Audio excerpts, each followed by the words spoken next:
Welcome, everyone. Welcome to this episode of The Practice. I am your host, Holly Rainey, and this month we are going to work on a technique called EFT. EFT stands for Emotional Freedom Technique, and it's a technique used to help repattern, rewire the mind, the brain, the nervous system. I have used EFT to effectively help me come back to a more calm and grounded state in the moment, but also I've been using it a lot this season in the last month or so, just to help me ground into the ideas and the affirmations that I really want to instill in my day-to-day life. So the way that it works is that we repeat phrases or affirmations while tapping on various points on the body. I'm going to show you the points as I'm talking. And all you're going to do is repeat the phrases that I'm saying while you follow me to tap on these points. You can tap with one hand or both hands. Sometimes I do one, sometimes I do both. It's said that these points are acupressure points that are really great for regulating the nervous system. So the combination of tapping with the hands and saying words at the same time can be really, really helpful just to bring us into a state that feels more calm, more focused, and more grounded while repeating these phrases that are our intention. And it's Pisces season, and we're about to have a lunar eclipse in Virgo. Maybe we already had it if you're watching this a few days later, but we're in eclipse season.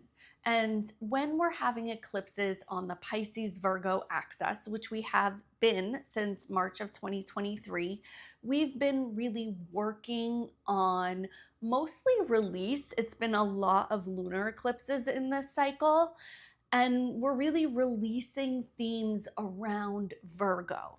Virgo is the opposing sign to Pisces. When we're working in the energy of Pisces season with these eclipses, we've been working on balancing the spiritual, Pisces, with the mundane, Virgo. So a lunar eclipse in Virgo is going to bring up a lot to be released around the themes of Virgo: overthinking, over analytical, perfectionism, comparison. Virgo can really tend to get stuck in the details. If you follow me on Instagram, I've been posting a lot of videos about overthinking and getting stuck in the details. Sometimes it's really helpful to zoom out and see the whole picture. Recently, I've been experiencing this even in my work, getting stuck in the details of what does this look like? What does this post look like? Rather than what does it feel like, right? And what is the kind of root of the work itself, not just how I'm presenting it to the world, if that makes sense. So today, the themes that we're going to work on in EFT are those shadow sides of Virgo, where we can really get stuck in the mundane, stuck in the details, married to our to-do list, and we're really being self-critical and mean to ourselves if we're not checking off every box, if everything's not perfectly organized. And the way that we balance that out is through that deep emotional, imaginative and spiritual side of Pisces. Pisces pulls Virgo out of the mundane and into the spiritual, into the realm of the emotions and the imagination, even into the unconscious. So when we're really stuck and mired in the mundane, it helps to lean into a sense of trust and faith. Okay? We don't always need to have it all planned out. We don't even always need, in order to manifest, to know how. We don't need to know. We don't need to know how. Sometimes our obsession with the how it's going to happen is actually what prohibits us from taking action, because we're so stuck on this one way this one thing, right, of doing it. And we miss out on opportunities, or we miss out on taking risks in other areas because we're like, no, I have to do it this way. This is the exact way I'm going to achieve X, Y, and Z. Okay, so what we're going to work on today is just giving ourselves permission to let go of overthinking, of overanalyzing, overorganizing, and just imagining a bigger and better world for ourselves, whatever that is. More peace, more abundance, more sky's the limit. Okay, so here's the thing about EFT. You really can't get it wrong. You're just gonna follow me with the tapping, repeat after me with the phrases. If the phrases aren't feeling quite on point for you, change the words. I'm not there.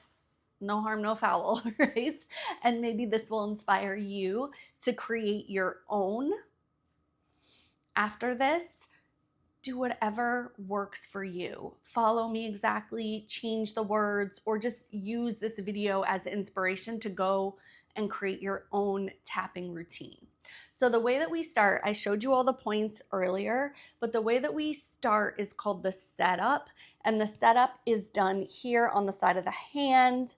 And the setup kind of prepares us for the tapping and helps us kind of get into the intention, get into what exactly we're going to release. So if you have some water or tea, go ahead and take a sip.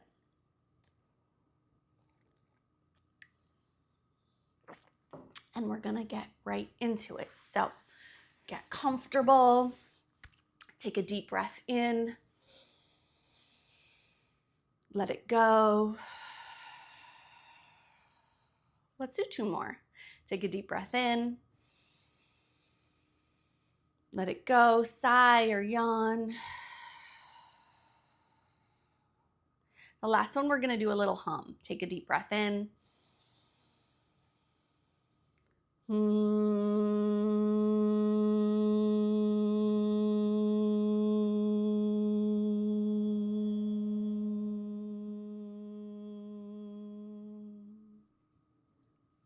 Okay, start with tapping right here on the side of your hand. Even though I have a tendency to overthink sometimes, I deeply and completely love and accept and forgive myself. Even though sometimes I get lost in the details and my to-do list is a half a mile long, I still fully and completely love and accept and forgive myself. And even though I can be my own worst critic,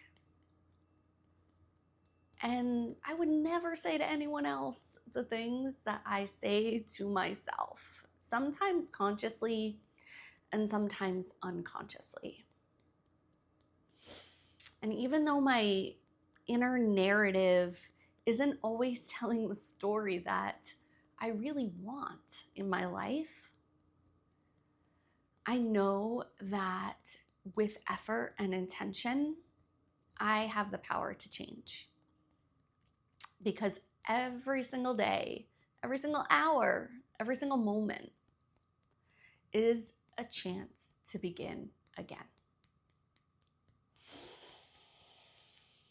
Okay, let that go. Take one more sip of water or tea or just a deep, full breath. And we're gonna start tapping on the top of the head.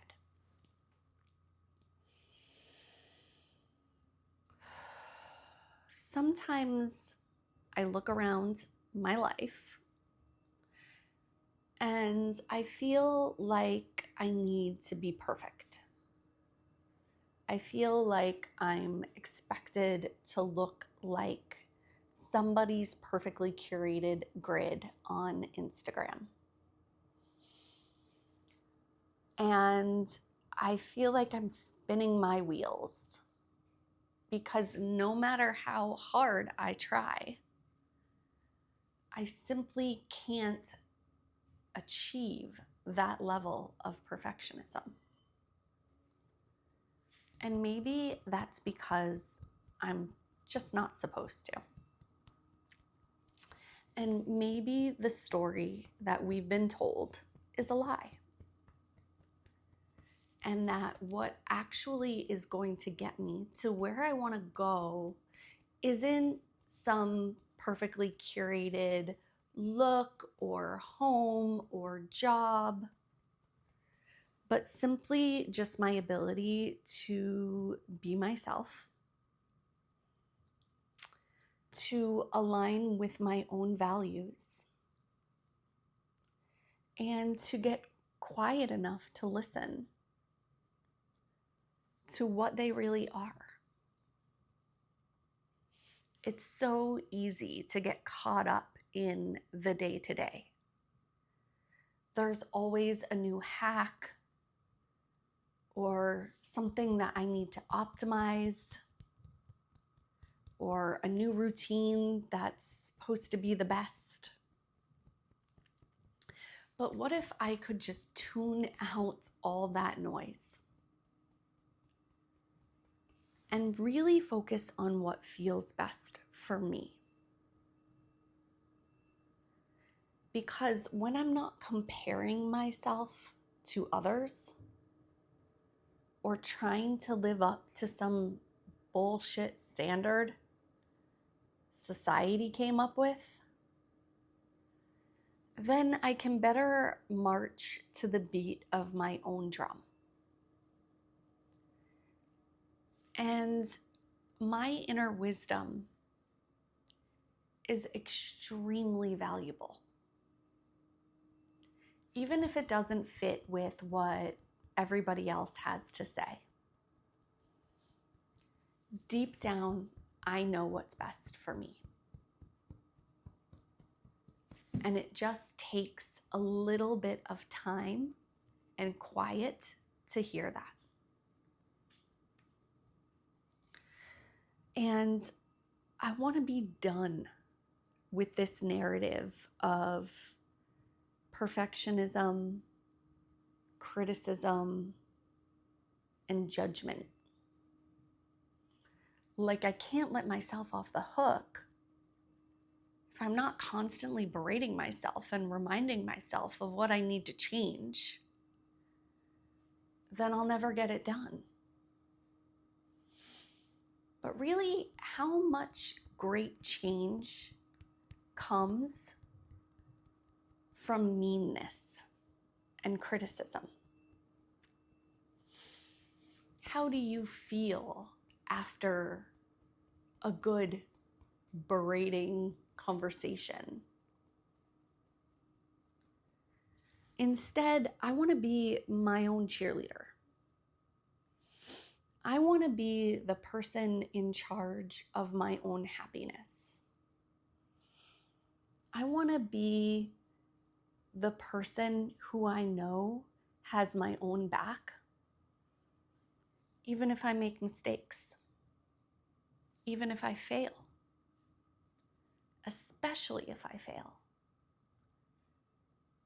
Because failure is just a result of trying something new. And I get to do that. I get to try different things and new things. And some of it will work and most of it won't, but that's the beauty of the process. I don't need to be authoritative with myself.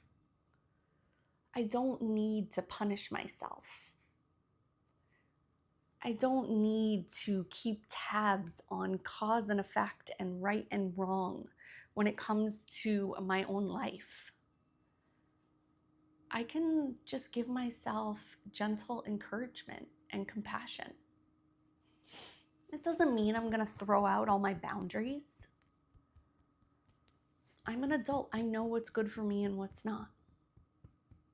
And what's not good for me is constant analysis and criticism of every little thing. So I'm going to let myself age. I'm going to let myself change. I'm going to let myself fail. I'm going to let myself be messy. And then I'm going to be there for myself when I need to clean shit up.